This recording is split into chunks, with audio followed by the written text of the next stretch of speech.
Welcome back, guys, to another episode of Haxenhunt. Today's video, we've got the Elite Omnia up against the Hoyt VTM 34. So we got a little bit of a longer axle up against the Omnia. Super pumped to put these two head to head, see which one shoots better, feels better, and overall just performs better. So if you want to see these two bows go head to head, go ahead and stay tuned. Really quick, guys, I just want to let you know I do have a new giveaway going on. It's buy a hat, win a bow. All you gotta do is go to haxenhunt.com, buy any hat on my website, and that will get you automatically entered in to win my Matthews V3. So if you want a free V3, all you gotta do is go to haxenhunt.com, buy a hat, and you'll win a bow.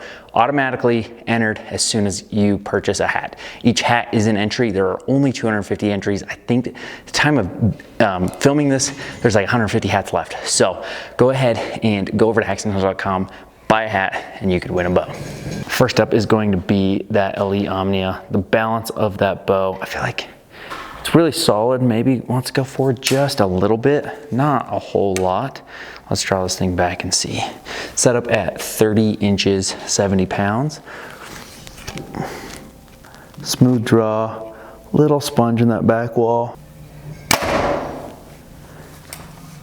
Super solid shot. I feel like the bow itself goes, bounces forward. I mean, there's a little jump forward. It doesn't, not gonna jump out of your hand by any means, but I just feel like it's a pretty solid,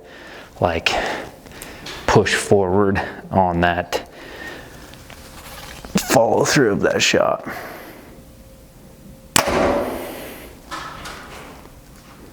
No hand vibration.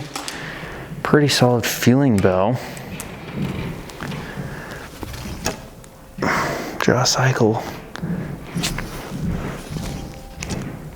Pretty smooth, just consistent pull on that draw cycle. Honestly, pretty solid shooting bow. Let's grab this VTM 34, a little bit of a heavier bow. It is a bigger bow. Balance is key, spot on. Set up the exact same, 30 inches, 70 pounds. Let's draw this back. Feels like it dumps in that back wall just a little bit more. The string angle is way more comfortable. A lot more dead in the hand. Definitely quieter.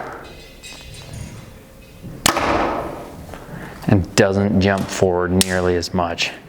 Feels like, it's just a consistent, feels almost like,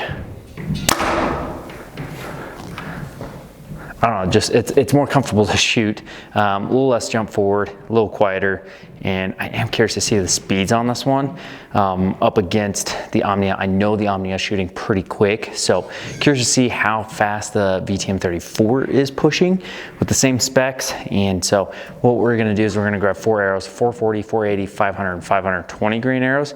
We're shooting through both bows, through the chronograph, see the speeds that both of them are giving us, and that way we'll be able to tell which one is performing better. Overall, I feel like the Hoyt settles on the target a lot better, especially that string angle is just money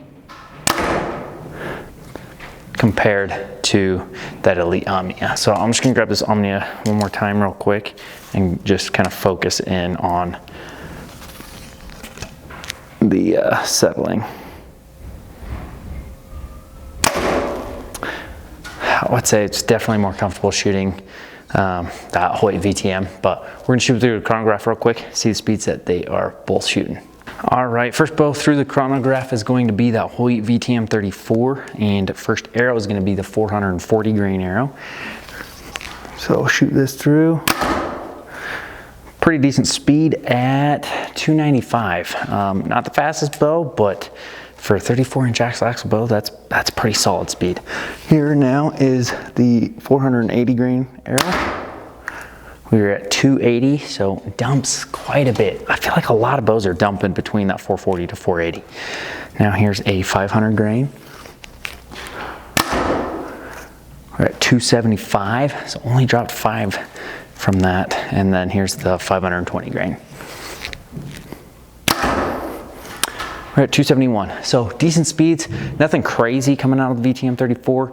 With the longer axle bows, they are a little bit slower. But we're gonna grab the Omnia real quick, grab those arrows, shoot them again, and see what speeds the Omnia is giving us.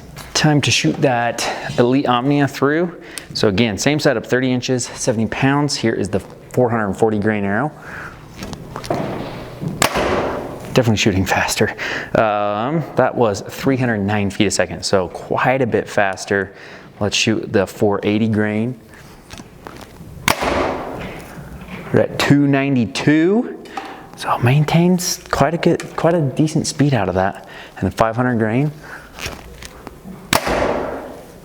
We're at 287, and now the 520 grain arrow. Boom, 282. So Elite Omnia is definitely shooting quite a bit faster than that Hoyt VTM 34, which is to be expected being a longer axle, and this is a shorter one. A little bit better of a speed performance out of the Elite Omnia. Overall, both are killer shooting bows. I think out of the comfortability, I would take the VTM 34 just because the string angle is a lot more comfortable and it just steadies a little bit more than that Elite Omnia. The Omnia is killer shooting bow, but if I was to buy one of these today, I'd probably take home the VTM. So thanks again, guys, for all support. If you haven't already, hit that subscribe button. Thanks to Humphreys Archery and American Fork Utah for letting me come on and shoot the bows and get this information out to you guys. So here's a couple other videos for you guys, and we'll catch you guys next time.